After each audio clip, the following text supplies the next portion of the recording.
Hey guys! Welcome to my channel. My name is Rowan and welcome to my channel. So for today's video, ang pag-uusapan natin is yung mga do's and don'ts about sa kilay. So if you wanna know kung paano ko ginagawa yung aking kilay, then just keep on watching. This is Rowan.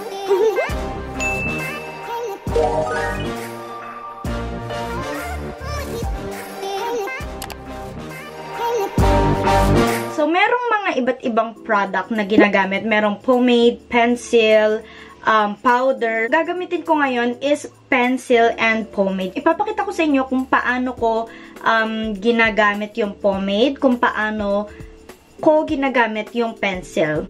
Kasi guys, iba't iba sila ng formula and ako kasi, iba't iba ng style yung kilay na ginagawa ko. Depende sa trip ko. So, meron yung talagang plakadong kilay and meron yung parang normal lang na merong mga parang hair. So, ayan, simulan na natin. Let's go!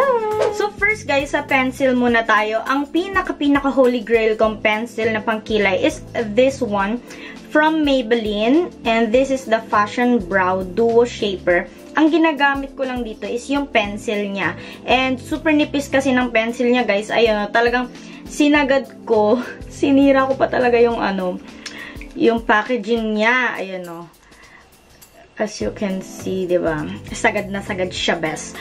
Tapos, ayun. So, may powder siyang kasama, pero hindi ko naman masyado ginagamit yung powder niya.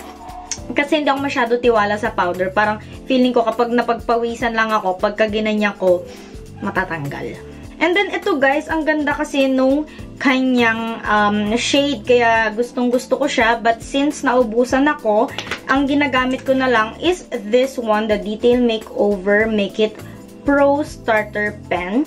So, I have here the medium and dark brown. Itong pangkilay na to guys, grabe, super pigmented niya and affordable din siya, so bonggang-bongga siya. So, ang gagawin ko guys, ditong side is pencil and then ditong side is pomade. So, ipapakita ko sa inyo yung aking dalawang tricks. Hindi, yung dalawang techniques ko sa paggawa ng aking kilay. So, zoom ko na kayo guys para makita nyo talaga kung paano ko gagawin yung aking kilay. Using the medium brown, ito yung light shade ko ng Detail Makeover. Ilaline ko lang yung pinakailalim ng aking brow.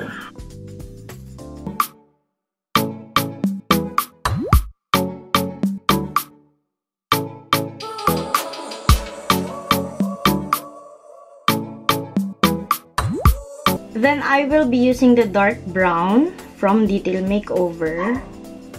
And, i-fill in mo lang siya, guys.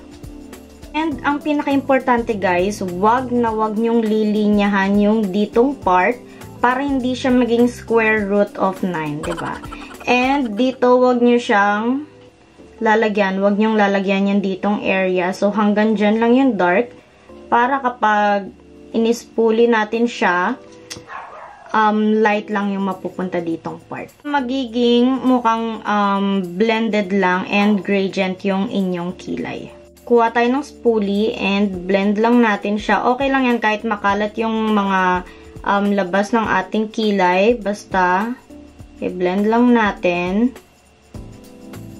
I-blend natin guys para yung mga product is hindi lang namumuo sa isang part. And maganda yung pagkakalapat niya. So, after mong i-blend yung kilay, guys, yung mga natirang product sa spoolie ay dun mo na ilalagay.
Then, after nan, guys, para wala tayong something dito, yung mga concealer na natira dito, i-blend mo lang siya paangat.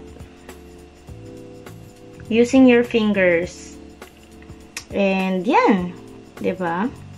So, ayan na yung ating brows using a pencil. Sa pomade naman tayo, and ang pomade na ginagamit ko is this one from Anastasia Beverly Hills. This one is in the shade Ebony. So, gustong-gusto ko yung shade niya, guys, kasi grayish siya. So, 1,000 pesos mo, sulit na sulit siya. Kasi, kung sa 1,000 pesos mo, ganito, yung bibilin mo yung mga pencil or retractable na pencil, maoonti lang naman yung mga laman nila. At saka, mabilis silang maubos, guys. Pero, etong pomade na to, mga ilang dip lang, pak na agad yung kilay mo. Compare sa pencil na paulit-ulit yung binibili, eto, mas maganda siya, guys, na mag-invest talaga kayo dito sa pomade na to. I have here 2 brushes na pangkilay. Ayan. This one is from Bobby Nails. Hindi talaga siya pangkilay, pang nail art siya, guys. Pero, super fine kasi niya, kaya ginagawa ko siyang pangkilay.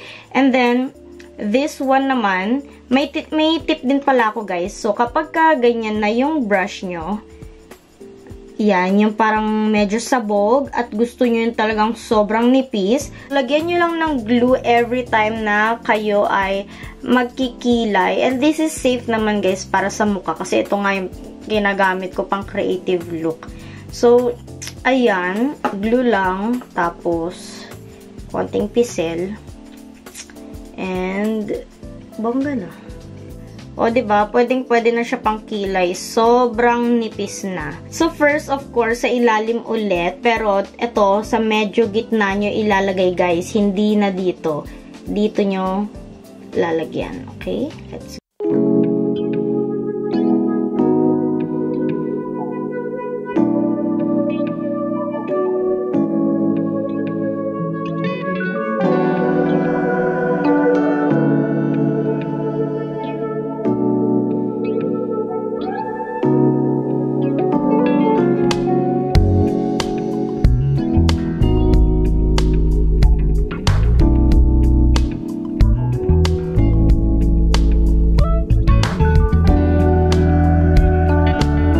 Guys, yung pomade, o, diba? Natural lang. Dinetailed ko lang lalo yung kanyang mga hair dito. And, yan. Hindi ko na yan, guys, lilinisan ng concealer. Ganyan na yan kasi hindi naman siya makalat compared sa pencil. So, ganyan ko ginagawa yung aking brows using a pomade. And, ayan, guys. So, anong kilay ang bet nyo? Yung pomade ba or yung pencil? So, let me know, guys, on the comment section down below kung anong mas okay para sa inyo. Kung anong kilay ang mga peg nyo, ganyan. So, yan, kwento tayo sa baba, sa comment section down below. And that is it, guys, for my kilay tutorial sa mga tips and tricks for my kilay. And, ayun, ganun ko lang ginagawa yung mga kilay ko, guys. And thank you so much, guys, for watching this video. And sa mga nag-request ng video na ito, thank you so much po. Kasi ang dami nagsasabi na kilay tutorial. And yung unang video ko dito, guys, sa YouTube, which is dinilit ko na kasi ang pangit. Ayan, about kilay din. Kasi ang dami talaga, dun talaga pinaka na-push na gumawa ng YouTube. Kasi sinasabi na, dali na ipakita mo paano mo ginagawa yung kilay mo, ganyan. So, ayan na po yung aking updated kilay routine. Kilay routine ba to? Basta, ayun. And, ayan, thank you, guys, so much for watching. Sana ay nagustuhan nyo.